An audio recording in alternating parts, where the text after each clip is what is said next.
ભીલાડ નવી પેટા વિભાગીય કચેરીના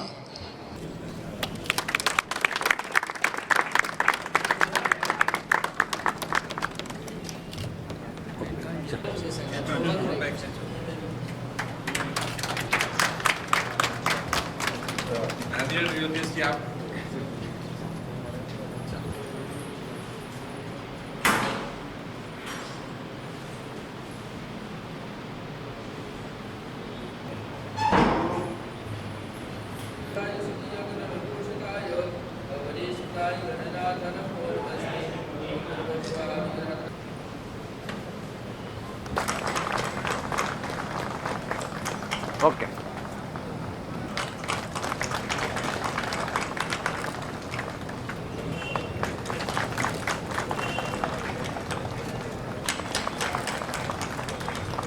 ઓકે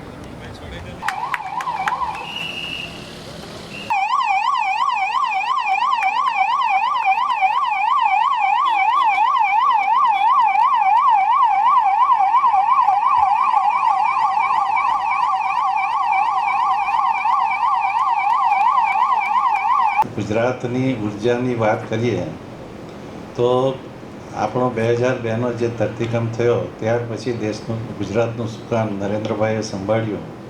લોકોએ એમને કીધું કે અમે જમતી વખતે સાંજે વાળું કરીએ ત્યારે અમને વીજળી જોઈએ અડધો કલાક માટે, અને એમણે એવું પ્લાનિંગ કર્યું કે 2004થી આખા ગુજરાતમાં છેલ્લા 20થી 22 વર્ષથી 24 કલાક વીજળી મળે છે.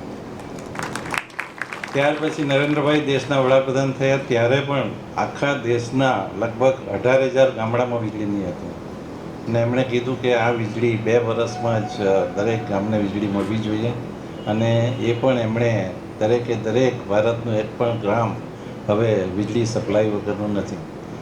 અને આજે આપણે જે દિવસના વીજળી આપીએ છીએ, અને દિવસના વીજળી આપવા માટેનો જો એક મોટામાં મોટો યશ આપણે આપીએ તો માનનીય મોદીજીને આપવો પડે, કેમ કે 2009માં એમણે સોલાર પોલિસી બનાવી, અને સોલાર પોલિસીના લીધે સમગ્ર ગુજરાત આજે આખા ભારતમાં નંબર 1 ઉપર છે.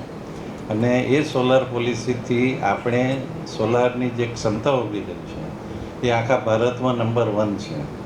અને એટલા માટે જ આપણે આજે 97% જેટલા ગામડામાં દિવસે વીજળી આપીએ છીએ. વીજળી આપીએ છીએ એટલું જ નહીં, પણ તો વીજળી પણ હવે સસ્તી આપવા માંડી છે. આપણે બધાએ જોયું હશે કે આપણા જાન્યુઆરી અને માર્ચના બિલ, જાન્યુઆરી 2023નું બિલ જોઈએ, 24નું બિલ જોઈએ, અને જાન્યુઆરી 2025નું બિલ જોઈએ, તો એ બિલમાં પણ લગભગ પર યુનિટ ₹1 ઘટાડો કર્યો છે. એ આખી સુંદર મેનેજમેન્ટ આપણી વીજ કંપનીના કર્મચારીઓ અને સાથે સાથે આપણી સોલાર પોલિસી અને સોલાર PM સૂર્યઘર યોજના હોય કે સોલાર રૂફટોપ હોય. PM સૂર્યઘર યોજના મોદીજીએ રામ મંદિરના લોકાર્પણ પ્રસંગે જાહેર કરી ત્યારે એમણે 1